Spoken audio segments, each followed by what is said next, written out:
Hello, I'm Pattu from freefincal.com. Welcome. This is Reassemble, a series of steps covering the basics of money management for young earners. This is step 6, where we will be talking about how to manage and track expenses efficiently.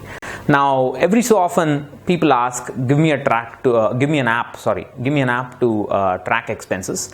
Now, I don't understand why one should track expenses. That is, you spend something and then you write down or record somewhere that you have spent this much somewhere. I don't see any benefit at all in doing that.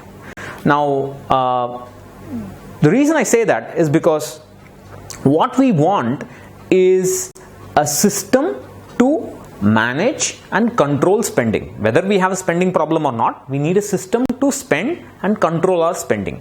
Now, I don't see any benefit in writing down after making the expenditure, writing down and then analyzing it and finding out where we have spent what. There's no benefit in it. If I'm going to eat out somewhere 4 times a month, I just need to remember that I'm going to eat out, that I'm eating out that many times. I don't need to look at my expenditure entries and figure out I'm spending this much there. I need a memory. So what I would suggest is to not track expenses after you make the expense, but track them before you spend. So there's a way to do that, and that's called the envelope system. This is not new. People have been doing this for centuries. My parents have been doing this for decades. In another video, I'll show you entries from their diary that they kept from January 1995. Now, in this, I'll talk about what the envelope system is. So what my parents would do is, every month, once they get their salaries, they'll sit together and my mother will bring a set of dabbas. My father will take a diary and write down all the the mandatory expenses that month. For example, milk, provisions, the salary to be given to the hired help, petrol, flat maintenance, and so on. So every time my father will read, my mother will take some money from the salary and put one in every dabba. So there will be one dabba for milk, one dabba for provisions, one dabba for the salary to be paid for the hired help, one dabba for the gas, then one dabba for leisure or pleasure. That is going out, going to the movies or eating out or buying toys for me or books for me or whatever that can be. Anything that is not a mandatory expense was called leisure. And there was also a miscellaneous dabba. So in case there more money was necessary for provisions or milk, they will take some money from the leisure from the miscellaneous dabba and compensate for that. So that was a mini emergency fund for just that month alone. If they had any small unexpected expenses, they will manage it from that miscellaneous dabba. Now the rule was, now if 500 rupees was allocated to the leisure dabba, I'm talking about many years ago, today you need more. If 500 rupees was allocated to the leisure dabba, if that 500 was spent by the 15th or 20th of the month, you do not touch any of the other dabbas for leisure. You wait until the next month. Those are the rules. That's it. It's a very simple, clean system. You are tracking the expense before you are actually doing them.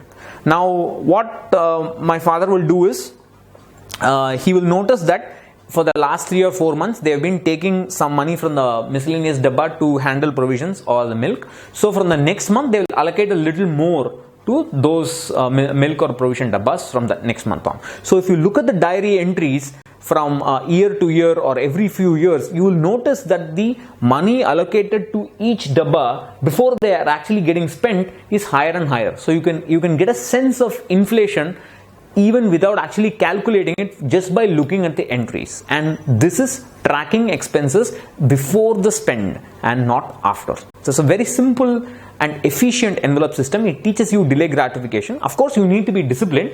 You need to be disciplined to do anything. If you're not disciplined, nothing will work. So that's a different matter. If you have a spending problem, you're going to have it even with the envelope system. But for somebody who can train themselves to be disciplined, this is a wonderful way to get started. Now, you don't need to be so specific in your binning. You can have broad categories as well. Now, my parents had very little salary. to invest. Now most of their money went into spending, so most of their money went into those dabbas. Today our salaries are much higher, so we can invest enough for our future. So let's say you do not have any EMIs. One method would be to have take 50% of the take home pay and allocate it for expenses. That is, these are the mandatory expenses for every month. Take 25% for pleasure or leisure or whatever you call it, and then take 25% and keep it aside for investing for your future.